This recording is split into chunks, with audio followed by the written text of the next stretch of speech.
I'm going to be talking about physical affection and closeness, both as a life issue and specifically as a co-counseling issue. And this is potentially a loaded subject. It's heavy for a lot of people. I'm going to be saying some about why. And so this is an area where it's going to be important for us to be really thoughtful towards each other, to be really non-judgmental towards each other, and understand that people are coming from a huge different range of experiences and a lot of different kinds of wounds with respect to our bodies and with respect to affection and closeness. And so being really, really thoughtful and aware with each other and respectful with each other is going to be key when it comes to this issue. So being physically close, being affectionate is natural to the human being. We're just a very affectionate species. You can watch people all over the world and they're holding hands and they're usually sleeping in close proximity, except for the extremely modernized countries. People are in piles a lot. They're in circles. They're dancing in ways that involve contact. We're a physically touchy species. And we crave quite a bit of affection, most of us. And I've heard this expression that we need 4 hugs a day. And I don't think that's just random. I think that's arrived at through trial and error, and that we really do need something on the order of 4 good, proper hugs a day. Doesn't mean we're getting it in the modern world, but it means that we do have needs for physical closeness. It doesn't mean that we're all the same, that we all need the same amount. Some people want to be kind of constantly in contact with other people. Other people need a lot more space than that and not to have someone constantly touching them. But to be in some substantial contact with people some part of our day is natural to us. Now, unfortunately, we carry a lot of wounds about our bodies, and almost everybody in the modern world carries some degree of experiences of violation and invasion in our bodies, being touched in ways we didn't want to be touched, being sexually violated, all kinds of experiences, being subjected to physical violence, that we then carry these wounds and affect what our later experiences are of being close to people, and whether we feel safe being close to people, whether we enjoy it or whether it just feels bad, whether we crave it or whether in some ways we want to just sort of stay away from everybody. So we get wounded a lot, and in some ways it happens even more to females than to males because of a whole bunch of things about how sexism plays out in society.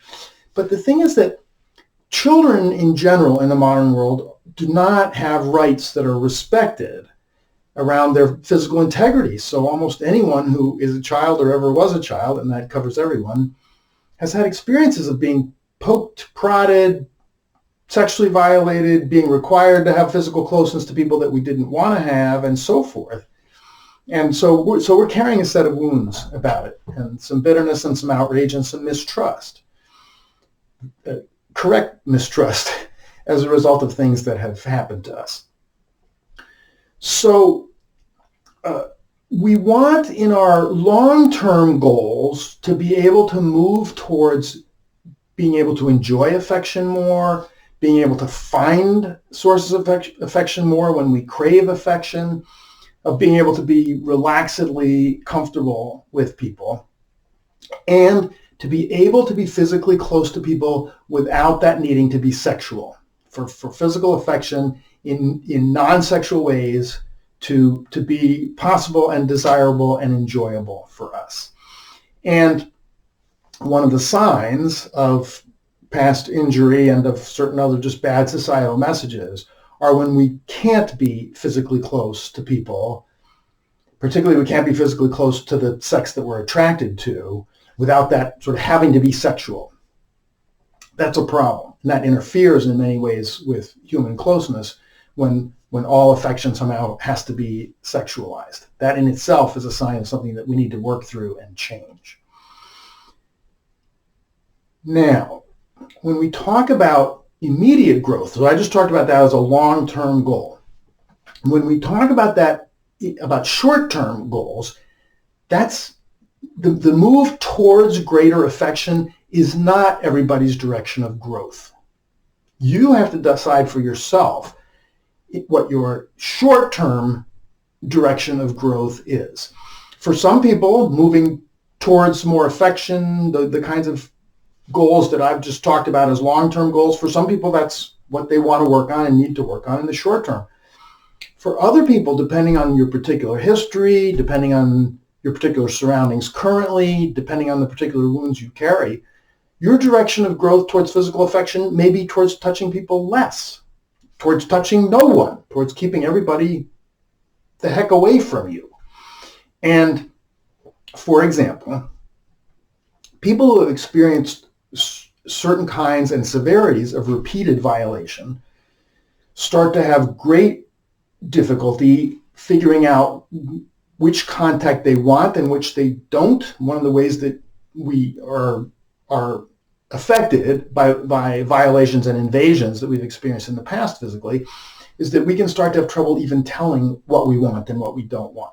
Sometimes we're not even sure whether we're enjoying contact or not enjoying contact till sometime afterwards. And then we realize, oh, I really didn't like that. That wasn't good for me. I wasn't really choosing that. I was operating on automatic, or I was being kind of coerced into it and just kind of going along out of being intimidated. All these different factors can play in. So we can hit periods in life where what's best for us is to regain control over our own boundaries. That's what matters most right now.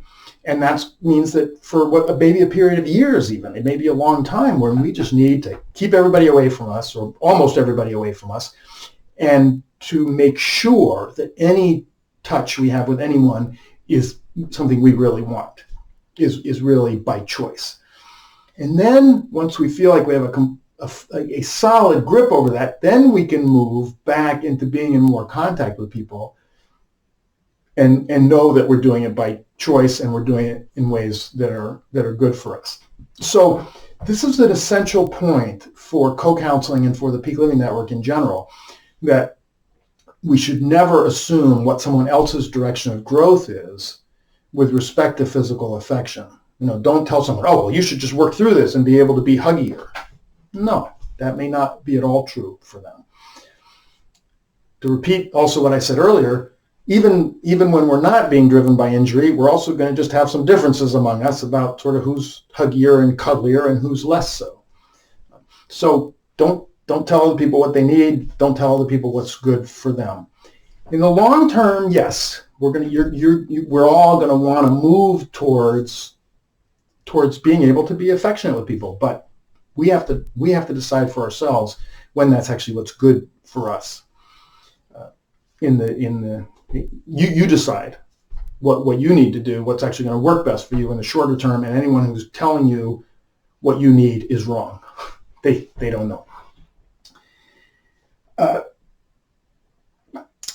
So to work towards being comfortable, being more affectionate with people, just do it is often going to be bad advice.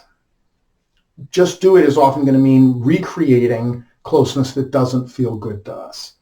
So to some extent, some of us can work on being more affectionate by just doing it, by going ahead and touching people, by going ahead and hugging people, by kind of working through the awkwardness about it. But that is if the main problem is awkwardness.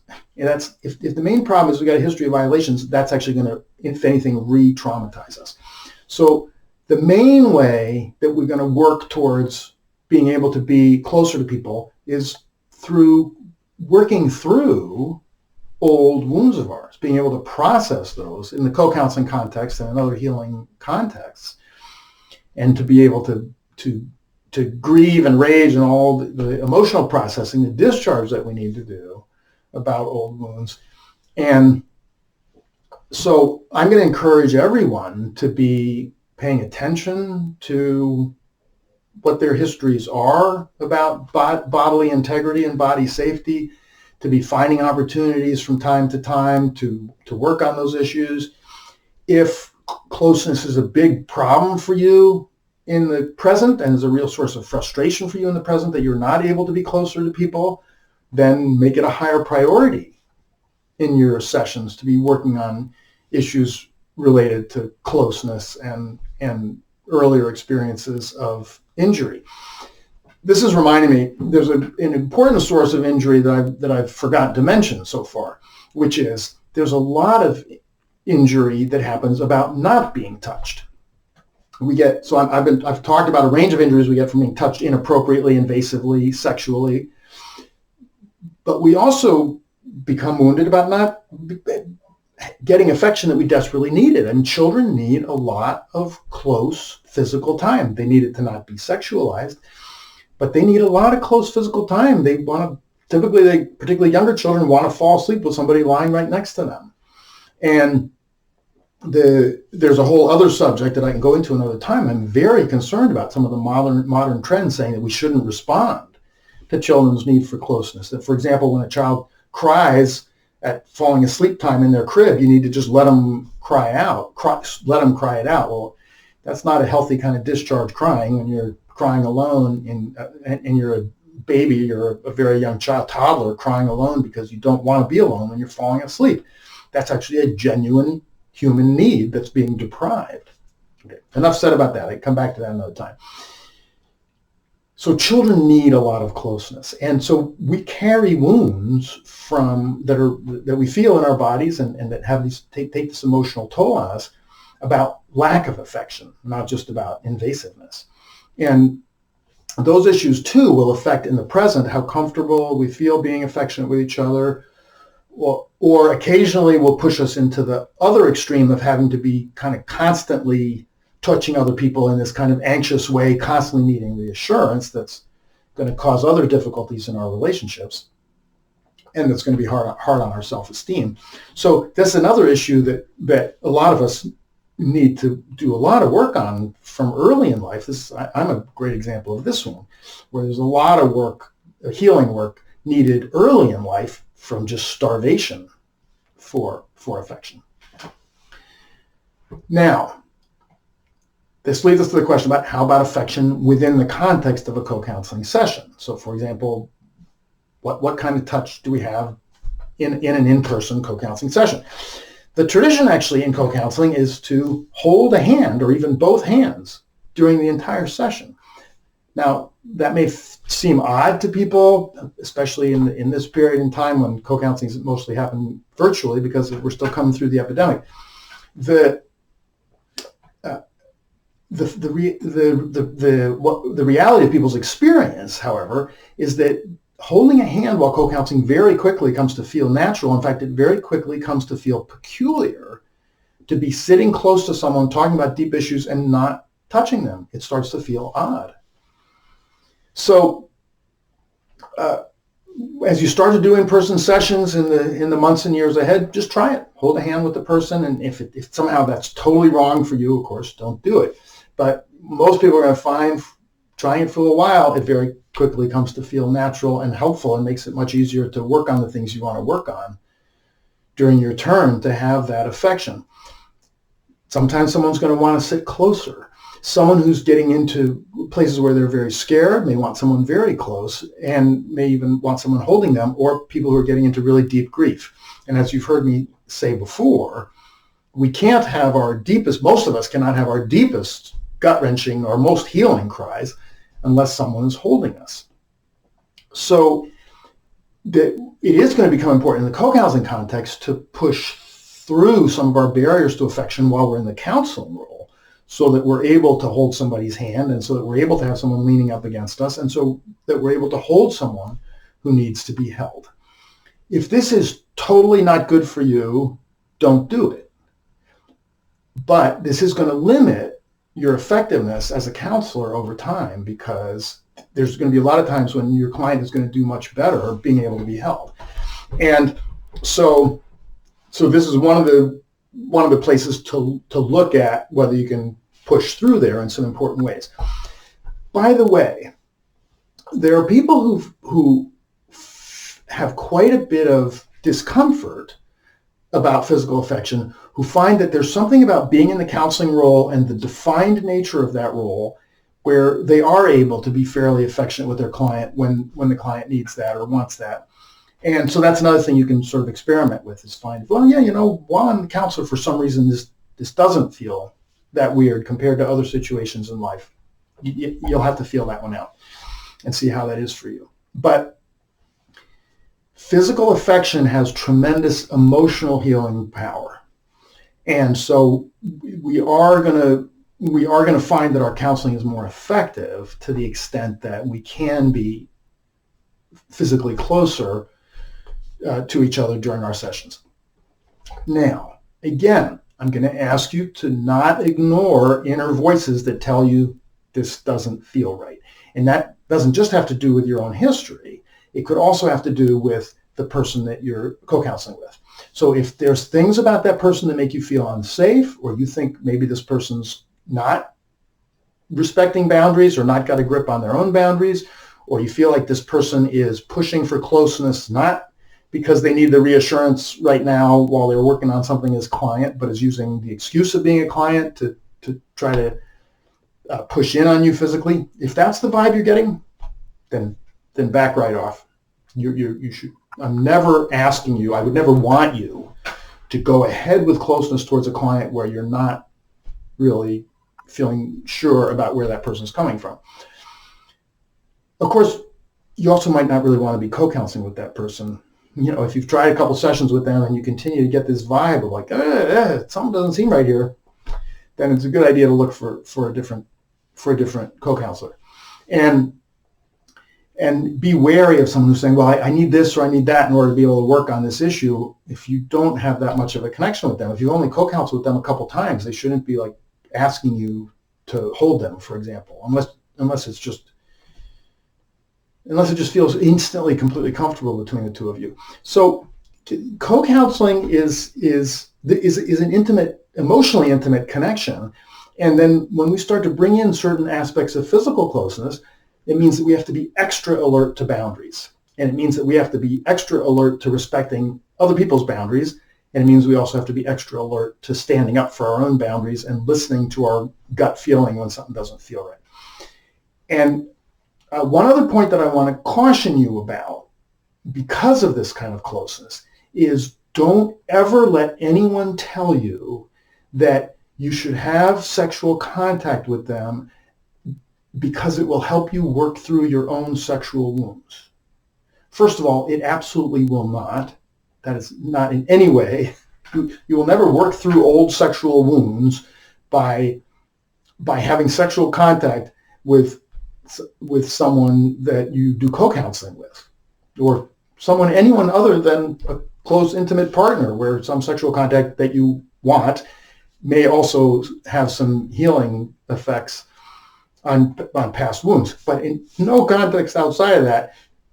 So anyone who starts to tell you that sexual contact with them will help you heal sexual issues is someone you want to stay the hell away from forever, and you want to let other people know that person tried out that line on you, because that's completely unacceptable in co-counseling, but I think it's unacceptable anywhere.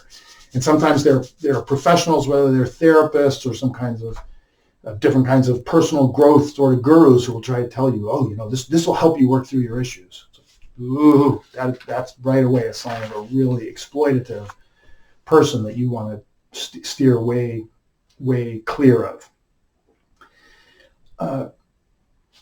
So the move towards affection is something, again, just to recap, that we want to think of as a long-term goal, not necessarily a short-term goal. That depends very much on where our best direction of growth is at the moment, and that's something only we can decide for ourselves.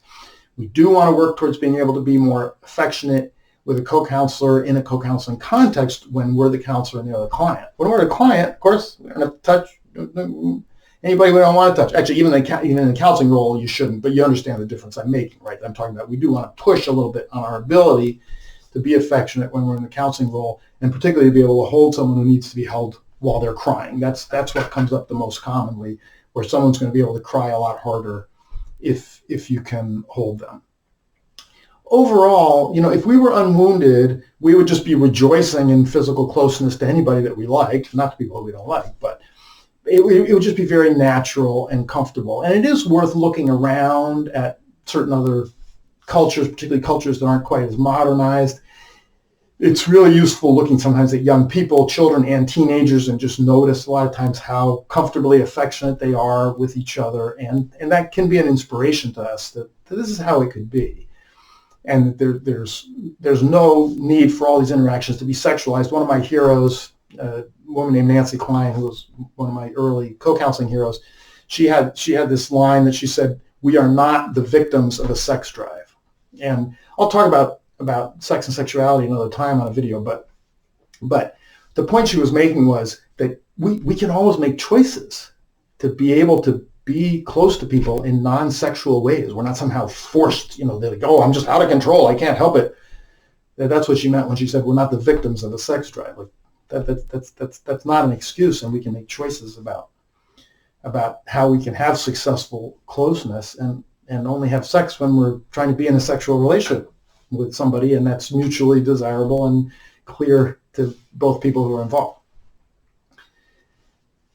So, time for me to talk about the technique portion of the lesson, which in this case is not directly related to the conceptual part of the lesson. So the technique for this lesson involves using very detailed memory to work on a particular incident. Could be recent or could be long ago, but I find that this is a particularly effective technique for working on incidents from long ago. And an incident that was injurious to us, or where we have a hunch that it was injurious to us, even if we're not sure, but we also can't quite remember exactly what happened, and more importantly, we can't quite get in touch with the feelings. Like we're talking about this, what we know about this incident, but somehow we're not really feeling it in the present. So the technique here, which is usually going to be proposed by the counselor, again, like any technique, the client could be the one to think of it, is to push for sensory detail, for things that you wouldn't normally think of when you're exploring a memory of an emotionally powerful event, is to ask about sensory detail. So things like, was this a warm time of year or a cold time of year? Do you remember what color the room was you were in, if this is an indoor event? Do you remember what color the walls were? Was there wallpaper on the wall? Can you describe the wallpaper? What do you remember about the furniture in the room? Where was the lighting? Do you remember if you'd eaten anything recently? What might that food have been? Do you remember what you were wearing or what other people in the picture were wearing? Do you remember anything about sounds? What the weather was like? Was there wind? If you were outdoors in this memory, everything you can remember or describe maybe what it might have been like if you can't remember. What were the trees like? What was the grass or the plant life like? Going for this kind of detail, in other words, I'm talking about detail that isn't directly related to the emotional content of the memory. It doesn't have to do with why this memory was so significant.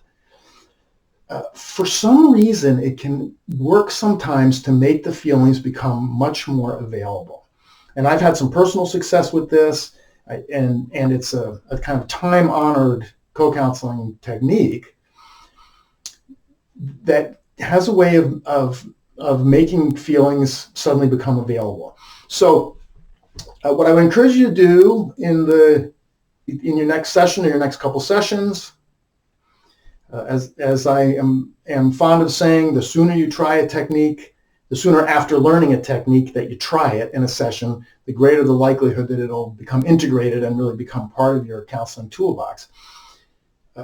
So the next time, or the next 2 or 3 times that you have a session, try wherever it fits appropriately in what your client is saying. Try proposing, tell me a bunch more about that. Tell me everything you can remember. Or you could make a choice for yourself as client, particularly if you plan it ahead of the session. I'm going to go into such and such a thing that happened that I tend to be a little disconnected from emotionally, and try to tell every little detail that I can think of, and and see where that takes me. Let me add, it could also be to try to tell more of anything you can remember about what happened earlier in the day or the day before or the week before. In other words, anything you can bring to memory about the context. Any of these things can be evocative, and you can suddenly find yourself being able to really feel intensely what happened. You may suddenly get memories of what actually took place that you didn't have before. And then some people get very concerned with, well, did that really happen or not? And we can go into that subject also another time. I don't have time enough in this lesson to go into that question. What I'm going to say for now is that's not the main thing that matters. The main thing that matters is you have tapped into really intense feelings, and it's working to get you into those feelings, so go with those. And people sometimes ask, but wait a minute, what's the point of going into a bunch of feelings if I don't even really know that this memory I suddenly have is even real? Maybe that's not really what happened. It doesn't matter, because the feelings you tapped into are real. In other words, if they don't come from that, then they come from something else that's similar. It might not even be literally the same thing. Like if you suddenly think, oh, I wonder if that person hit me, and boom, all these feelings come up. Maybe that person didn't hit you in that incident, but maybe somebody else hit you somewhere else some other time. Or maybe it's not even about physical violence. Maybe it's some experience that felt really assaultive in an emotional sense. It doesn't matter. What I'm saying is this incident that you're remembering suddenly captures some essence of what did happen to you, and some emotional essence of what did happen to you at some point. So you can worry later about trying to sort out what the literal realities are of what took place. There's no hurry, and it's better actually not to hurry into deciding what the literal realities are of what took place. Just tell yourself, I'm feeling these intense emotions because either this really happened or this represents something that had a really similar vibe to it that did really happen. In any event, the feelings are real. Memories don't manufacture feelings. A movie that you're watching now doesn't manufacture feelings. Like if you start crying your eyes out about something that happened to somebody else in a movie and you think, this is silly, I'm crying about something that didn't even happen to me, it didn't even happen to a real person, it's a fictional person. You're crying about stuff that happened to you. Yes, you are. That's not what you're thinking about. That's not the image. That's not what's going through you as you're crying. But that, on a deeper level, you are healing stuff that happened to you. So we don't have to worry about what our particular images are at a particular moment.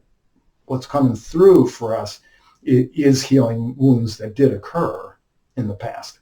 So the technique to work on next, to try to work into your toolbox next, is the use of very detailed memory, recounting in very detailed ways sensory things, things that came before, maybe sometimes things that came after, going into tremendous detail, what may seem like irrelevant detail, as a way to start plugging into what the emotions were that surrounded a certain event or a certain period in life.